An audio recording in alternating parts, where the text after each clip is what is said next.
Praise the Lord.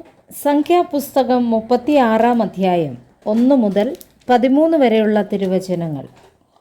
യോസേഫിൻ്റെ മക്കളുടെ കുടുംബങ്ങളിൽ മനശ്ശെയുടെ മകനായ മാഖീരിൻ്റെ മകനായ ഗിലെയാദിൻ്റെ മക്കളുടെ കുടുംബത്തലവന്മാർ അടുത്തുവന്ന് മോശയുടെയും ഇസ്രയേൽ മക്കളുടെ ഗോത്രപ്രധാനികളായ പ്രഭുക്കന്മാരുടെയും മുമ്പാകെ പറഞ്ഞത്, ഇസ്രയേൽ മക്കൾക്ക് ദേശം ചീട്ടിട്ട് അവകാശമായി കൊടുപ്പാൻ യഹോവ യജമാനനോട് കൽപ്പിച്ചു.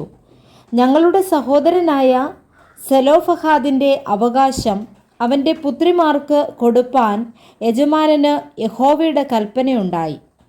എന്നാൽ അവർ ഇസ്രയേൽ മക്കളുടെ മറ്റു ഗോത്രങ്ങളിലെ പുരുഷന്മാരിൽ വല്ലവർക്കും ഭാര്യമാരായാൽ അവരുടെ അവകാശം ഞങ്ങളുടെ പിതാക്കന്മാരുടെ അവകാശത്തിൽ നിന്ന് വിട്ടുപോകുകയും അവർ ചേരുന്ന ഗോത്രത്തിൻ്റെ അവകാശത്തോട് കൂടുകയും ചെയ്യും.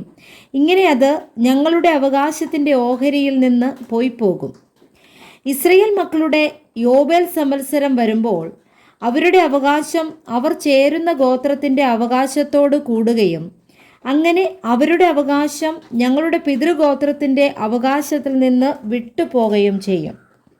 അപ്പോൾ മോശ യഹോവയുടെ വചനപ്രകാരം ഇസ്രയേൽ മക്കളോട് കൽപ്പിച്ചത്, യോസേഫിൻ്റെ പുത്രന്മാരുടെ ഗോത്രം പറഞ്ഞത് ശരി തന്നെ.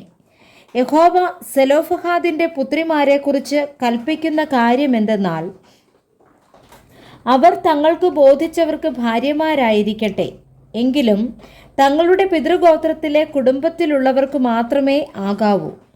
ഇസ്രയേൽ മക്കളുടെ അവകാശം ഒരു ഗോത്രത്തിൽ നിന്ന് മറ്റൊരു ഗോത്രത്തിലേക്ക് മാറരുത്. ഇസ്രയേൽ മക്കളിൽ ഓരോരുത്തൻ താൻ്റെ പിതൃഗോത്രത്തിൻ്റെ അവകാശത്തോട് ചേർന്നിരിക്കണം.